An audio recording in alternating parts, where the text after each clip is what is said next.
શ્રી ગણેશાય નમઃ. જય શ્રી કૃષ્ણ મિત્રો. તમે જોઈ રહ્યા છો યુટ્યુબ, જેમાં મારી ચેનલ શિવશક્તિ ગોવિંદમાં આપનું હાર્દિક સ્વાગત છે.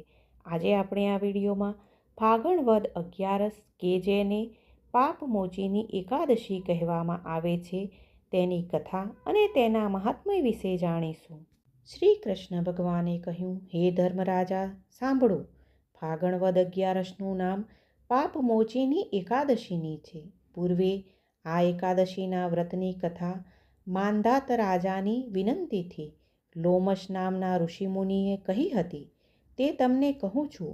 આ એકાદશી સર્વસિદ્ધિને આપનારી અને બધા સંકટોને દૂર કરી દુર્લભ એવા પરમેશ્વરને પ્રાપ્ત કરનારી છે.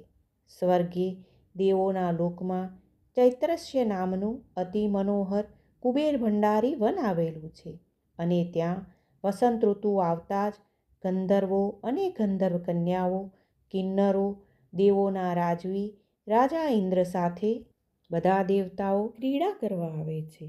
એ વનમાં મેઘાવી નામના તપસ્વી તપ કરતા હતા. તેમને તપ કરતા જોઈને મંજુઘોષા નામની અપ્સરાને દેવતાઓએ આજ્ઞા આપી કે મુનિના તપનો ભંગ કર. પરંતુ લોમશ મુનિના ક્રોધથી, શ્રાપના ડરથી મંજુઘોષા તેમનાથી એક ગાઉં દૂર રહીને વીણા વગાડતી અતિ મધુર એવું નૃત્ય અને ગાન કરવા લાગી.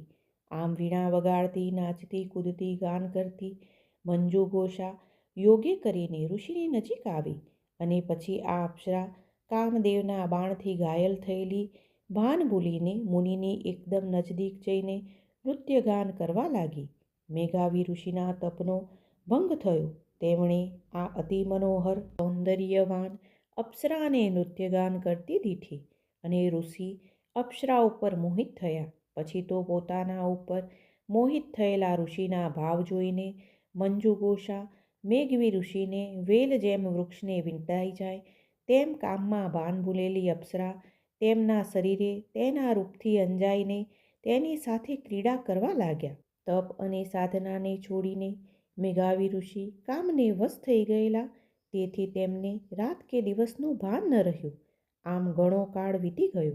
ત્યારે એકવાર મંજુઘોષાએ ઋષિ પાસે પોતાને ઠેકાણે જવાની રજા માગી, પરંતુ ઋષિએ કોઈ જવાબ ન આપવાથી શ્રાપના ડરને લીધે મંજુઘોષા તેમની પાસે ભોગવિલાસમાં પડી ગઈ.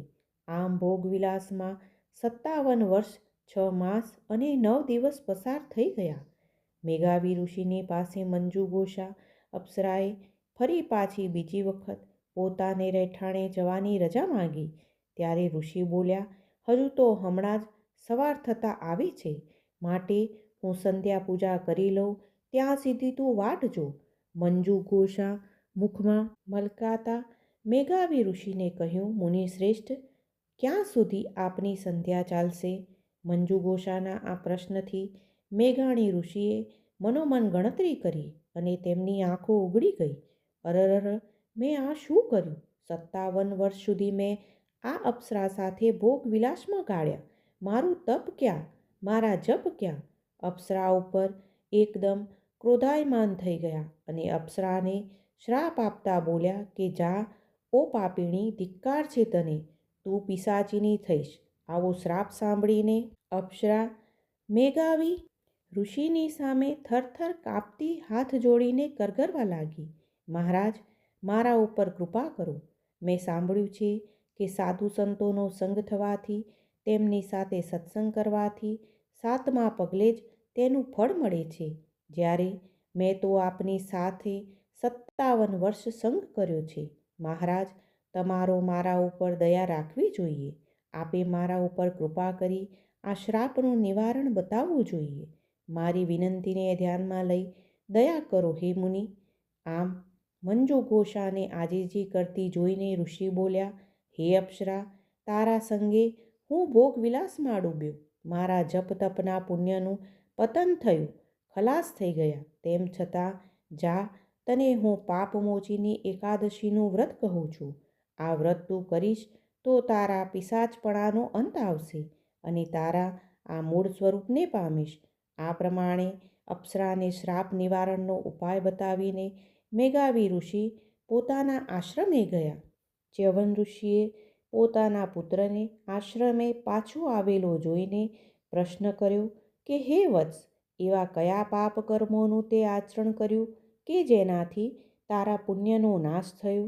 મેઘાવી ઋષિએ પોતાના પિતાને 2 હાથ જોડી નમસ્કાર કરીને કહ્યું કે પિતાજી, મંજુઘોષા નામની અપ્સરાના રૂપમાં મોહિત થઈને હું ભાન ભૂલ્યો અને તેની સાથે ભોગવિલાસમાં ડૂબ્યો, જેથી કરીને મારા પુણ્યનો નાશ થયો છે. માટે મારા ઉપર કૃપા કરીને આ પાપોનું હું પ્રાયશ્ચિત કરું તેવો ઉપાય બતાવો. ચ્યવન ઋષિએ પોતાના પુત્રની વાત સાંભળી અને તેમને બહુ જ દુઃખ થયું. પછી તેમણે મેઘાવી ઋષિને કહ્યું, પાપમોચીની એકાદશીનું વિધિપૂર્વક વ્રત કરવાથી તારા સર્વે પાપોનો નાશ થશે.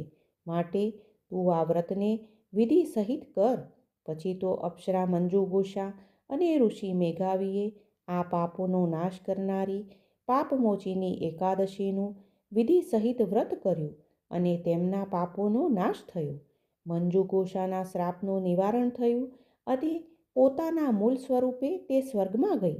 માટે જે કોઈ નરનારી આ પાપમોચીની એકાદશીનું વ્રત કરશે, તેનું મહાત્મ્ય કહેશે, સાંભળશે, તેને 1000 ગાયોનું દાન કરવા જેટલું પુણ્ય ફળ પ્રાપ્ત થશે.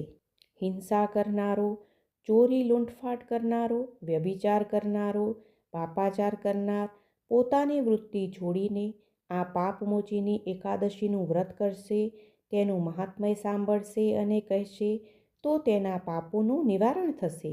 માટે સૌએ આ એકાદશીનું વ્રત વિધિપૂર્વક શ્રદ્ધા અને ભક્તિભાવથી જરૂર કરવું. જય શ્રી કૃષ્ણ. બોલો લક્ષ્મીપતિ નારાયણની જય.